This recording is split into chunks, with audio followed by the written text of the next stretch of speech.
So blockchain has been a technology for like the last decade, and the financial institutions have never been able to adopt blockchain because they didn't want to share data with each other. So finally, we're coming to a version of blockchain that could ensure privacy for each other. So the banks are getting interested now because they could all get onto the platform for some common interest without sharing their data with each other. The key need to share data is not for the sake of sharing data, it's actually to detect fraud. So for the banks, a typical fraud would be someone finance an invoice with a bank or takes a loan from bank A and then uses the same cargo manifest or the same invoice to go get financing from a bank B. And because bank A doesn't talk to bank B, so they won't know when a fraud happens. And on a blockchain platform, when selected data can be shared and can be requested, as in when a bank invoices the invoice, he has the ability to check if any other, or the platform has the ability to check if any other banks have invoiced that same invoice, financed that same invoice before. That's what the bank gets to gain, more knowledge than the data sharing to a certain extent.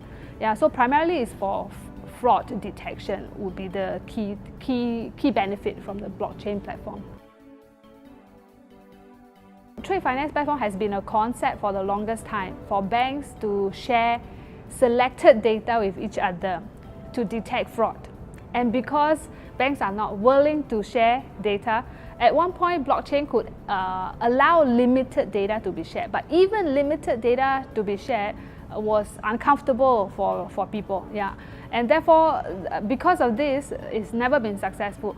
Hong Kong MA came in to pull the platform together because no one bank will be able to do that, because any bank that tries to build a blockchain platform, you probably won't get the buy-in from the other banks because they wonder what data you keep for yourself, right? So then Hong Kong MA came in as a neutral party, pulled the banks together with the right technology, the right regulator. I think that's what made it happen. Yeah, and it all started with maybe just one or two typical scenarios that you try. But once you have everybody on the network, a lot of things can be possible. Yeah, so as at this moment, we focus on detection of double invoicing fraud as a first benefit of the platform. And then we're discussing phase 2, phase 3 in terms of adding more things onto the chain. I think blockchain, because has been around for a long time. When crypto came in, things were going up and down for a while.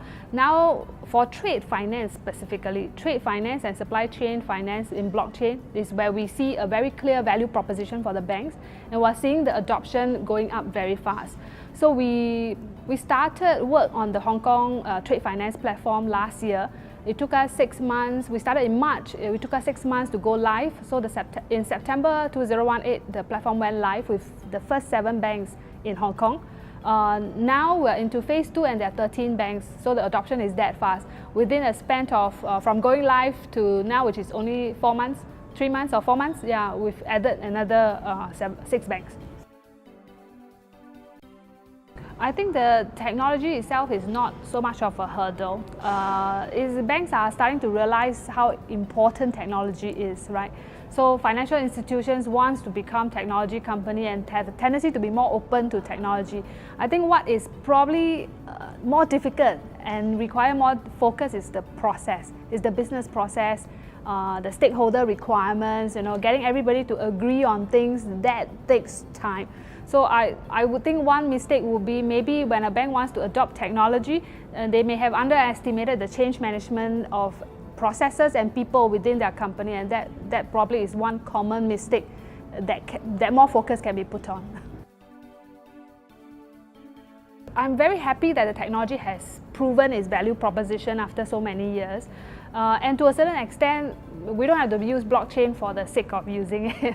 So I feel that more and more use case will spin up on blockchain. People will be more keen to experiment in new areas that they previously maybe a little more skeptical to. So we should find more and more use case that's of good value to consumers, to the banks, to financial institutions overall. That would probably be the expectation to a certain extent. But there will be scenarios that blockchain cannot address. They're not a solve-all. Every new technology has its pros, has its cons, right? So I think it's an interesting one. We've yet to discover new things on blockchain. So I'm also excited to see what's going to come out next. At this moment, I bring what is of proven value to the banks, because I think for the banks there's a small experimental part. I would love to experiment on small other things.